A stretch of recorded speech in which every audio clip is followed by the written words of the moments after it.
আসসালামু আলাইকুম। আজকে আমরা আলোচনা করব identification of parts of speech নিয়ে।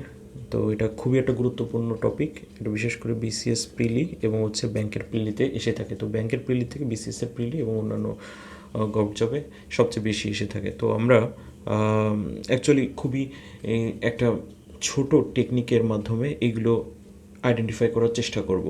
তো এইটা আমার এই ক্লাসটা করলে আই থিঙ্ক 60%-এর মতো কাভার হয়ে যাবে এবং বাদ বাকি প্র্যাকটিস করতে হবে এবং প্রচুর আসলে প্র্যাকটিস করা দরকার। তা নাহলে এই identification of parts of speech maximum টাইমে ভুল হয়ে যাবে। তো চলুন আমরা শুরু করি আমাদের টেকনিকটা আসলে কী। তো এখানে আমরা দেখতে পাচ্ছি প্যাড। প্যাডের পরে যদি একটা মাত্র শব্দ থাকে নাউন, সেটা হবে প্যাডের পরে জাস্ট একটা মাত্র শব্দ হলে সেটা হবে নাউন। প্যাডের পরে দুইটা শব্দ হলে ফার্স্টটা হচ্ছে অ্যাজেটিভ হবে, সেকেন্ডটা হচ্ছে নাউন হবে। প্যাডের পরে যদি তিনটা শব্দ থাকে, ফার্স্ট ওয়ার্ড হচ্ছে adverb, second word adjective, third word হচ্ছে নাউন হবে। তো এখন কথা হচ্ছে এই প্যাড জিনিসটা আসলে কি। প্যাড হচ্ছে আমার প্রিপোজিশন বা পসেসিভ দিয়ে পি আসবে। এবং প্রিপোজিশন তো আমরা চিনি। পসেসিভ কি? পসেসিভ হচ্ছে আমাদের এই যে আমরা কি জানি, এই পসেসিভ অ্যাডজেটিভের কথা বলছি যে মাই, আওয়ার, তারপর হচ্ছে আপনার হিজ, হার, হ্যাঁ, দেয়ার, টিএসিআইআর, দেয়ার, এইগুলো হচ্ছে আমার পসেসিভ বলতে যাচ্ছি। ওকে, তারপর হচ্ছে এস ফর কি? S for article. সবাই আমরা জানি এ এন দিয়ে হচ্ছে আর্টিকেল, এ এন দি এরা হচ্ছে আর্টিকেল। আর অ্যাডজেটিভ তো আমরা কোনো দোষ, গুণ ইত্যাদি এই সমস্ত ওয়ার্ড যেগুলো আছে সেগুলো আর কি, ব্যাড, গুড। সো আর ডিটারমিনার হচ্ছে ডি। ডিটারমিনার নিয়ে আমি অলরেডি অনেক দুইটা তিনটা ক্লাস নেওয়া হয়ে গেছে। সো ডিটারমিনার হচ্ছে ওই যে ফিউ, তারপর হচ্ছে লেস, হ্যাঁ, লিটল, তারপর হচ্ছে মেনি, মাস ইত্যাদি। এই যে যে সমস্ত এগুলো হচ্ছে ডিটারমিনার। তো এইগুলো আসলে কি, এই প্যাডের যদি আমার যে কোনো একটাই থাকুক না কেন, হয়তো প্রিপোজিশন, নয়তো পসেসিভ, হয়তো আর্টিকেল, নয়তো হচ্ছে অ্যাডজেটিভ বা হচ্ছে ডিটারমিনার, যে কোনোই কিছু যদি থাকে তারপরে যদি মাত্র একটা শব্দ থাকে সেটা হচ্ছে আমার নাউন হবে। তো যখনই আমি এই প্যাডের যে কোনো একটা পাবো, সেই প্রথম যেটা মানে যেটা পাবো তারপরে থেকে কাউন্ট হবে। আশা করি মোটামুটি বোঝাইতে পারলাম। এখন আমি কিছু এক্সাম্পল দেখাই। এক্সাম্পল দেখালে আরও ক্লিয়ার হবে।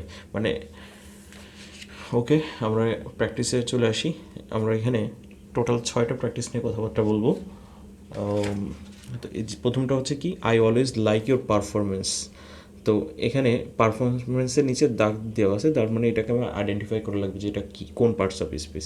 তো আমি কি বলেছিলাম যে প্যাডের পরে মাত্র একটা শব্দ হলে সেটা নাউন হবে। তো এখানে প্যাডের যে কোনো একটা হইতে হবে, হয়তো প্রিপোজিশন থাকতে হবে, নয়তো পসেসিভ, হয়তো আর্টিকেল, নয়তো অ্যাডজেটিভ, আর নয়তো ডিটারমিনার থাকতে হবে। তো এখানে আমরা ইওর দেখতে পাচ্ছি। ইওরটা হচ্ছে এখানে পসেসিভ অ্যাডজেটিভ, পসেসিভ পসেসিভ অ্যাডজেটিভের মতো কাজ করে। সো অ্যাডজেটিভের পরে সবসময় একটা নাউন বসে, আমরা এটা জানি। সো পারফরমেন্স হবে এখানটায় নাউন। আর তারপরে আমরা এই সেন্টেন্সের আরেকটা যদি চিন্তা করি, এই অলওয়েজটা কী হবে? অলওয়েজটা অ্যাডভার্ব হবে, কারণ অ্যাডভার্বের কাজ হচ্ছে সে ভার্বকে মডিফাই করে। অ্যাডভার্ব এমন একটা জিনিস, সে ভার্বকে মডিফাই করে, তারপরে হচ্ছে অ্যাডজেটিভকে মডিফাই করে, আর সে অ্যাডভার্ব নিজেকে নিজে মডিফাই করতে পারে।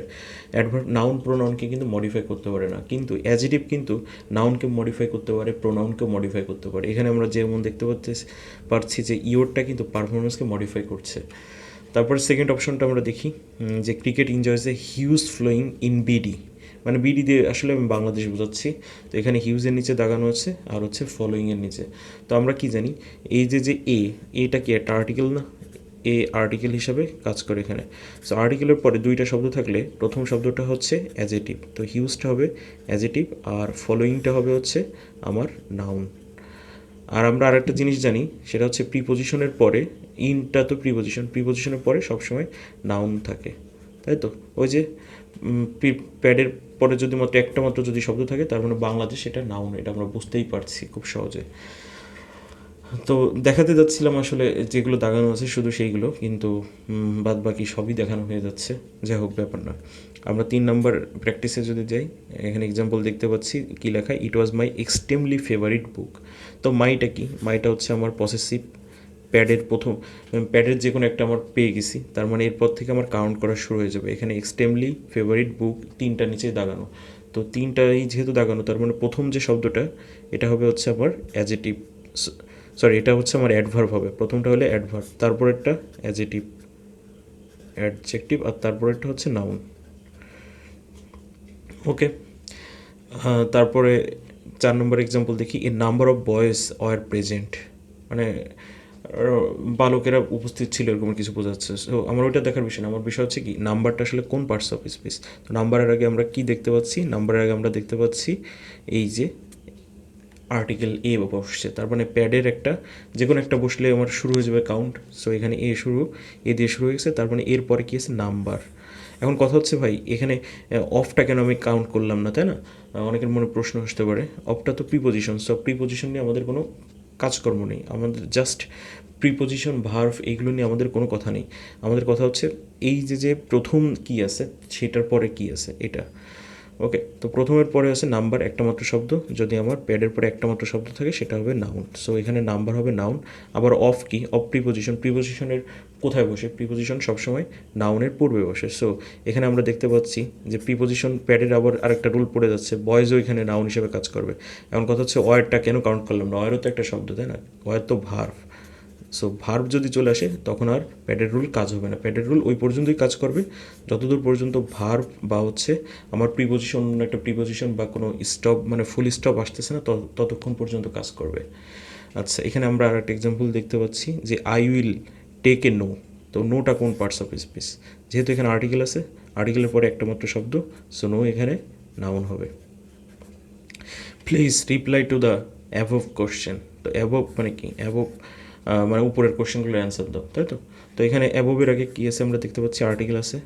সো আর্টিকেলের এখানে আবার দেখেন প্রিপোজিশন হিসেবে টু আসছে, কিন্তু তো টুর পরে দা, এটা কি আমরা প্রথম শব্দ মনে করব? কখনোই না। আমরা দেখবো যে সর্বশেষ কী আছে, মানে এটাও প্যাডের একটা শব্দ, এটাও প্যাডের একটা শব্দ, তার মানে দুইটো প্যাডের পর যেটা সর্বশেষে আসছে সেটা নিয়ে আমরা কনসিডার করব। তার মানে এই দুইটার পরে কী আছে এইগুলো নিয়ে আমরা চিন্তা করব।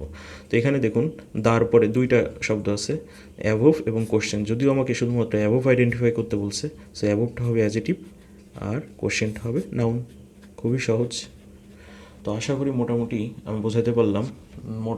মোটামুটি কি একটা কনসেপ্ট দেওয়ার চেষ্টা করলাম আর কি, এটা বাসায় প্র্যাকটিস করা লাগবে, আই থিঙ্ক দেন ক্লিয়ার হবে। তো এইখান থেকেই আমরা 60% যেটা অ্যাজ ইউজুয়াল ফার্স্টে বলে আসছি যে 60% কনসেপ্ট বা হচ্ছে 60% কোশ্চেন এখান থেকে পড়ার সম্ভাবনা সবচেয়ে বেশি, আর বাদ বাকি প্র্যাকটিসের উপর ডিপেন্ড করবে।